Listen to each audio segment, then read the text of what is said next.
Mbappé had in the first half and be disappointing, really, from his standards. But then he comes out and has a second half like he just has. He's absolutely incredible, and no doubt throughout this tournament he'll probably go on to be the greatest World Cup goal scorer of all time. Yeah, well, let's have a look at the second, which certainly has moved him up the rankings, Gail. Yeah, I mean, of course, when you watch it firsthand, you know, you think that it's a great goal, and it is a great inspiration, but I think the keeper needs to do better, if I'm being honest. But this is what you get when you start to be in confidence flow with a player like Mbappé. And that's why, you know, we can bring all the statistics we want about not defending, doing better, missing control. But the stats are the stats. And, of course, you know, you have to be able to read the stats. But you cannot talk about someone of that caliber not knowing that he's going to have a chance to score and a second chance to score.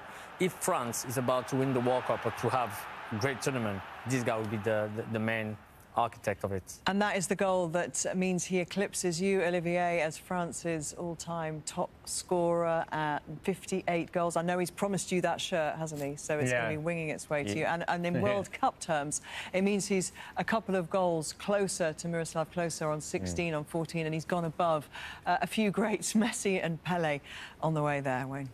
It's incredible, and, you know, the mindset to what he has, we spoke about it earlier, you know, maybe some people have given him a bit of criticism of this season, which is crazy because the goals he scored. But the mindset to come out in that second half, score the goals he's scored, the two goals, both great goals in their own right. And credit to Didier Deschamps in terms of the difference in the performance in the first and second half. And it didn't just come from the players wanting more and looking more energised. It was what he'd done with Elise and the structure, and you can see in the stats, Gail. I think this is what you want. You want your player who can create something out of nothing in places where he's going to hurt the opponent. Now, saying that, you know, now what we want to say also is that, you know, Senegal defended a bit less than the first half. On the goal of Kylian on the first half, you know, you can see the four defenders not on the same line. Maybe they should push and they should be more compact. But yes, when you give freedom and spaces to players like Michael and Kylian and Dembélé and Désiré Doué and Barcola, you will be hurt.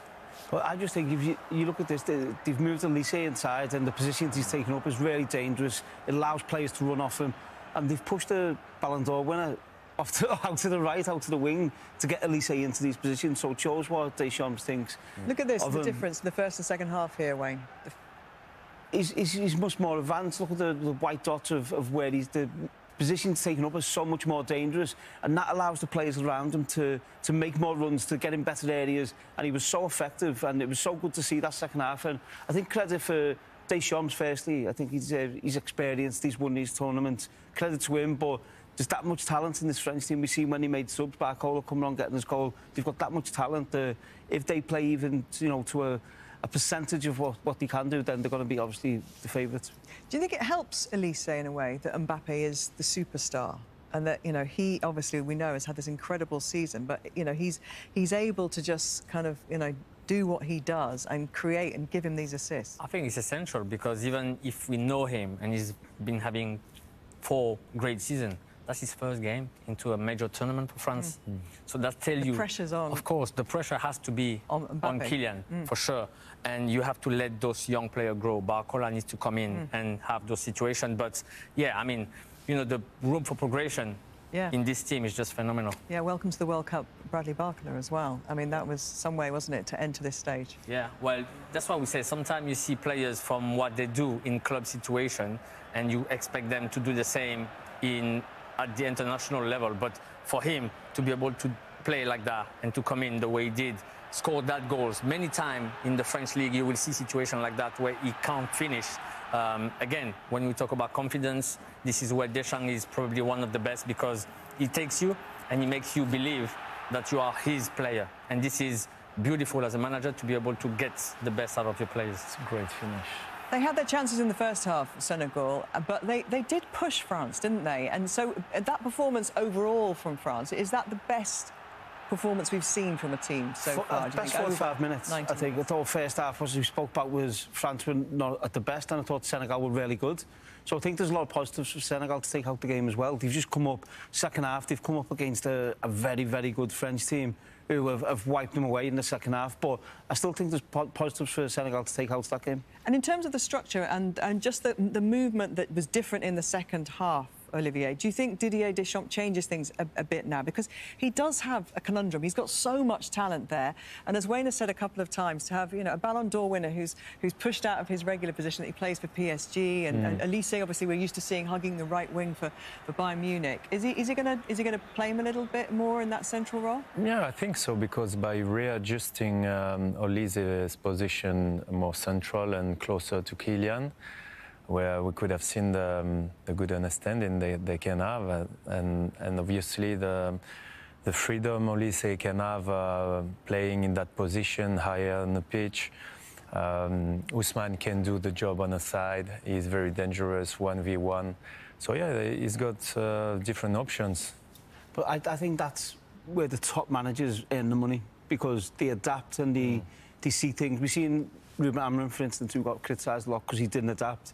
Deschamps has adapted what he's seen in the first half. He's adapted Dembele and Elise, and that's where the top manager, his experience, he knows how to win trophies, and his experience has helped France get the lead, and then the players then excel, and it becomes not an easy game, but a game that he deserves to win. Well, it was a great night overall then for France. Not quite so great for you, Olivier, but what a guy to take your record for France. And you did say a lele bleu a few times tonight, so yes. I'm sure you're smiling on the inside and on the outside as well. Thank you so much for your company, guys. Thoroughly enjoyed that. So France and Mbappé turning it on in the second half. A World Cup campaign coming to life in New York. You know what they say, if they can make it there, they can make it anywhere. From all of us, very good. Right away, but no, we were critical of Mbappé at halftime, and like you said, rightly so. When you're a player of that world-class caliber that he is, he'll know that his play in the first half was unacceptable to his own standards.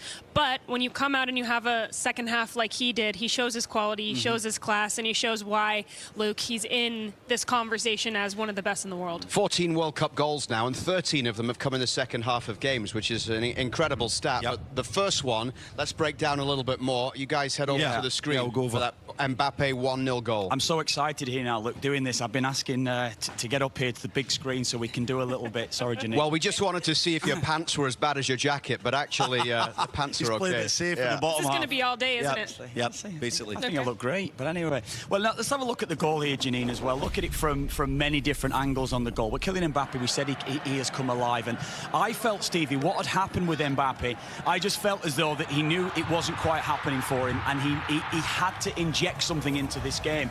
And it's actually all come from Kylian Mbappé on the other side of the field. Great movement across. Obviously, the technical aspect of the goal is perfect with the pass from Elise. Yeah. But when you get over to the other side, and we'll see it here, Janine, you'll start to realise that it was Mbappé who really started to open up this game, Janine, didn't he? Yeah, he was a lot more creative in the second half than in the first half. There was intention there in the first half, but the execution was off.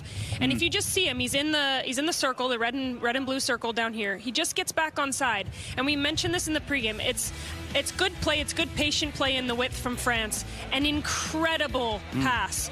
But he just goes from, we'll say, 0 to hero, 0 to 100 in a split second. That's his change of pace that puts him in a category unlike anyone else. But what I also want to highlight is that is an incredibly difficult finish.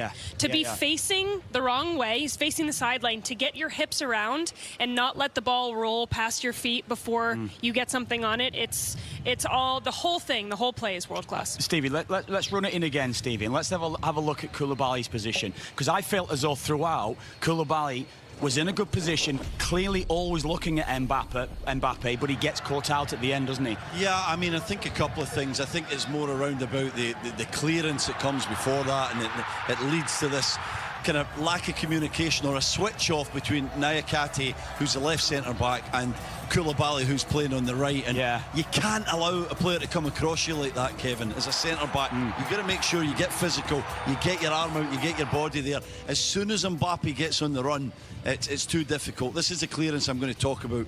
Mbappe's movement in the second half was way better than the first. Poor clearance to start with, Steve. Poor clearance. You've got to get that to the halfway line and then get another 10-15 yards up. Can we just pause it here? Can we just pause it in this moment here now, Stevie? So we're saying with are you happy with his position, Koulibaly? I'm pretty happy with Koulibaly. I like how the right fullback Diatta is tucked in. Niakate is in a decent position as well. They're okay. They're in a nice slot. They're at the edge of the 18-yard box. I think they're doing quite well at this moment. Yeah. Play it on, and we start to see what happens here. There's a key part here where Dembele makes a run forward, and then Niakate's got a problem. He's trying to point. He's wondering who's going to take. Dembele just in that little role. Yeah. Doesn't get back into the right position. And then the catalogue errors, Koulibaly across the front as well, in the back before I had back to look, I think he should engage. I think what he needs to do in this position, I think he's got to stop the run, stop him coming across, and then he's in a good position there, Koulibaly. But he got it wrong. It was just the pace as well. So yeah, thanks for that, Luke. So he's now the all-time leading scorer, Kylian Mbappé. And he passes a list of names that include the likes of Olivier Giroud and Thierry Henry, Michel Platini on there as well. But now Mbappé stands alone at 58 goals. What do we make of Senegal today, Kev? First half, big chances, Luke. And I just felt as though overall, when you don't take the chance in the big games, your chances that you've got, it can come back to you, to bite you, Stevie. This is a big one, Kev. That's the way it proves. Ismail Sarr, Crystal Palace man, has got to score that. Yeah.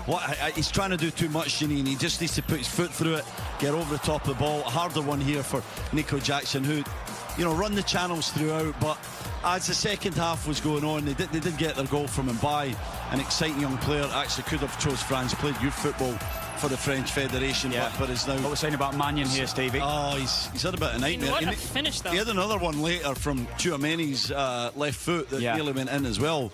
Magnan looked a little bit shaky today. Is it the ball? Do you think it's the ball that might be... the ball's moving quicker than the goalkeepers believe. That it was going to. It's sort of past them before they can move. So it's definitely been an issue. Well, we've seen Kylian Mbappé and